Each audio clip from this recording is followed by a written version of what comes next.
الرحمن علم القرآن خلق الإنسان علمه البيان.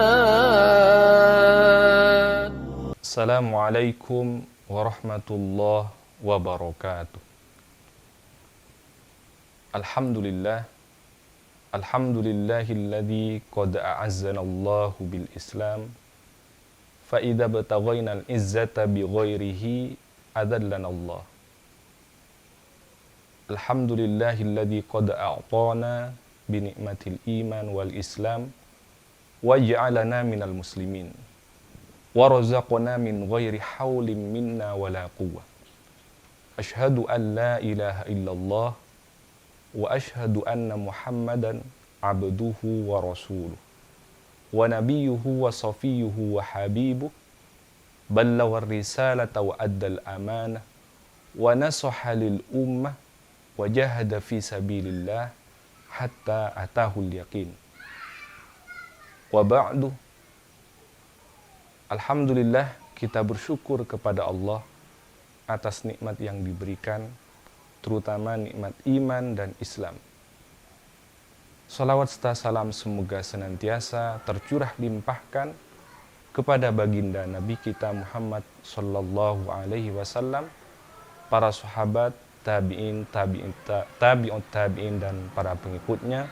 Semoga kita termasuk bagian di dalamnya. Ayyuhal hadirun rahimakumullah, para pemirsa yang ada di rumah. Saat ini banyak orang mengatakan, silahkan kalian berbuat apa saja, yang penting tidak mengganggu terhadap hak orang lain. Silahkan kalian melakukan apapun itu, yang penting orang lain tidak dirugikan. Apakah benar perbuatan ini atau pernyataan ini di dalam Islam? Maka kita lihat bahwa memang di surah Al-Quran dijelaskan, wa ma kunna mu'adzibina hatta nab'atsa rasula. Tiadalah kami akan mengadab hingga datang seorang rasul. Wa ma kunna mu'adzibina hatta nab'atsa rasula. Memang sebelum rasul diutus ke dunia ini, orang di situ akan berbuat berdasarkan pemikiran maslahat yang dia ketahui. Akan tetapi ketika datang seorang rasul, maka dia wajib terikat dengan apa yang dibawa oleh rasul. Wa ma atakumur rasulu fakhudhuhu wa ma nahakum anhu fantahu. Segala sesuatu yang datang dari Rasulullah maka diikuti, wa ma nahakum anhu fantahu. Dan segala sesuatu yang dilarang oleh Rasulullah maka ditinggalkan. Ayyuhal ikhwah rahimakumullah. Dari sini iman tidak cukup. Iman saja tidak cukup, tapi iman mewajibkan seseorang terikat dengan hukum syara. Maka ada kaidah yang berbunyi, al-aslu fil af'al at-taqayyudu bi hukmi syar'i. Bahwa asal perbuatan manusia itu terikat dengan hukum syara. Asal tingkah laku kita, perbuatan kita itu harus ada hukumnya, harus tahu hukumnya dulu. Maka di dalam kaidah usul fikih juga dijelaskan bahwa hukum syara, yang namanya hukum syara itu adalah khitabus syari. Seruan Allah, seruan sang pembuat hukum, al-muta'alliqu bi af'alil ibad, yang berkaitan dengan perbuatan hamba. Ayyuhal hadirun rahimakumullah.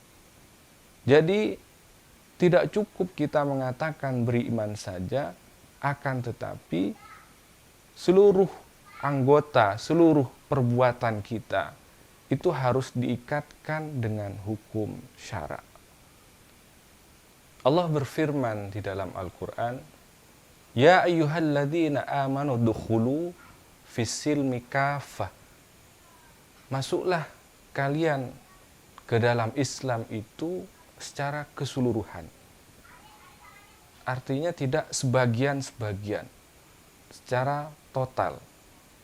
Bukan bitadrij, bukan secara bertahap, tetapi total. Karena Islam itu kamilan wa syamilan, sempurna dan paripurna. Mengatur hubungan kita dengan diri kita, mengatur hubungan kita dengan tetangga, mengatur juga dengan alam. Semuanya diatur. Maka tidak cukup seseorang mengatakan beriman saja. Karena iblis juga mengatakan beriman, mengakui Rabbi fa'andirni di dalam Al-Quran. Rabbi, artinya ada kesadaran. Iblis itu masih manggil Tuhannya. Rabbi, ya Tuhan, fa'andirni. Disuruh langgengkan aku. Supaya apa? Untuk menggoda anak-anak Adam. Hadirin rahimakumullah. Nah, dari sini kita harus mengetahui tadi ada iman. Orang ketika mengatakan beriman, mengatakan percaya kepada Allah. Allah pencipta, Al-Khaliq. Namanya pencipta di situ, dia terhadap ciptaannya tentu akan membuat aturan sebagaimana sebuah perusahaan yang membuat alat ataupun sebuah ciptaan, dia akan membuat aturan, introduction dan sebagainya, bagaimana cara memakai alat tersebut. Semisal ada perusahaan yang buat televisi, maka dia akan buat tata aturan bagaimana mengoperasikan televisi itu supaya tidak rusak. Karena kalau sembarangan akan rusak. Begitupun juga kita, makhluk ciptaan Allah, Allah juga memberikan tata cara, panduan, yakni dengan Al-Quran, hudan lil muttaqin, sebagai petunjuk bagi orang yang bertakwa. Hudan linnas, sebagai petunjuk bagi manusia. Kalau misalnya produk rusak, televisi, handphone, sepeda motor, dan seterusnya, kita bisa beli lagi. Rusak, insya Allah kalau kita punya harta, bisa beli lagi. Akan tapi kalau amal kita yang rusak, maka apa yang terjadi? Yang terjadi adalah bukan hanya akibat di dunia, tapi masalahnya adalah neraka, surga dan neraka. Akibatnya di situ panjang dan berat. Siksaannya kalau misalnya itu amal kita rusak. Kalau itu baik tentu akan mendapatkan surga. Ayyuhal hadirun rahimakumullah. Maka dari sini kita akan mengetahui kesempurnaan Islam, bahwa orang beriman harus terikat dengan hukum syara. Ar-Rahmanu 'allamal Qur'ana khalaqal insana 'allamahul bayan. Kita sudah diberikan panduan Al-Quran.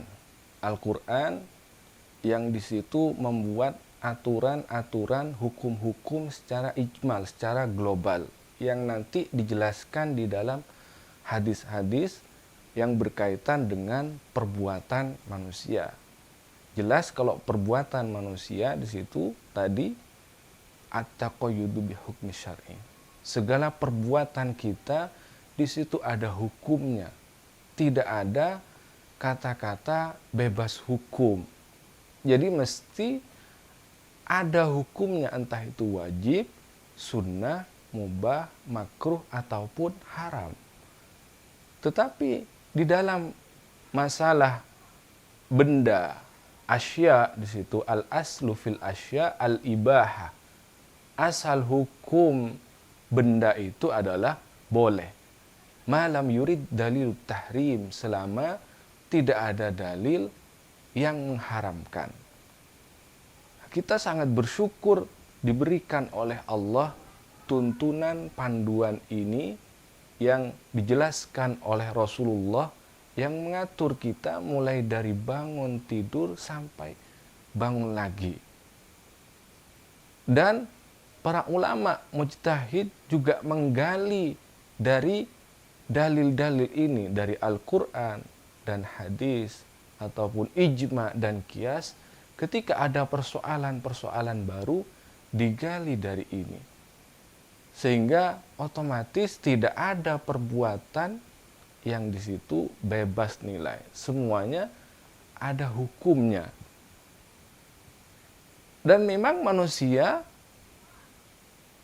persoalannya dari dulu sama, berputar pada apa? Naluri dan kebutuhan jasmani.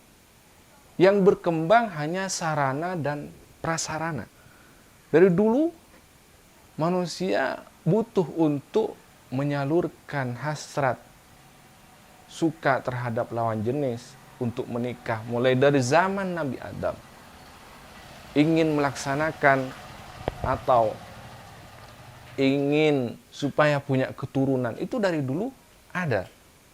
Sampai saat ini juga ada, sehingga hukum pernikahan mulai dari zaman Rasulullah sampai saat ini sama. Yang berkembang apanya? Yang berkembang hanya sarana. Kalau dulu mungkin tidak ada teror, saat ini ada teror. Sehingga Al-Quran tetap menjawab, akan menjawab senantiasa tobakun likulli zaman wa makan, senantiasa cocok dimanapun dan kapanpun. Di Indonesia dicocok, di negara lain misalnya di Saudi cocok, di Malaysia cocok, dimanapun kapanpun, bahkan sampai hari kiamat akan senantiasa sesuai, cocok. Ayyuhal hadirun rahimakumullah, semoga hal yang sedikit ini yang berkaitan dengan iman, mewajibkan seorang hamba terikat dengan hukum syara bermanfaat dan bisa kita amalkan di dalam kehidupan sehari-hari, sehingga pada saat kita mau berbuat kita berpikir dulu ini hukumnya apa, gitu. Boleh apa tidak di dalam Islam. Ini termasuk kepada wajib, sunnah, mubah, makruh atau haram. Bahkan skala prioritas al-aulawiyat di dalam Islam itu juga mengacu kepada ini. Yang wajib didahulukan, wajib ketika misalnya ketemu sunnah maka wajib didahulukan. Sunnah ketemu mubah maka ya tentu sunnah didahulukan dan seterusnya. Semoga bermanfaat. Ihdinas siratal mustaqim wallahul muwaffiq ila aqwamit thoriq. Wassalamualaikum warahmatullahi wabarakatuh.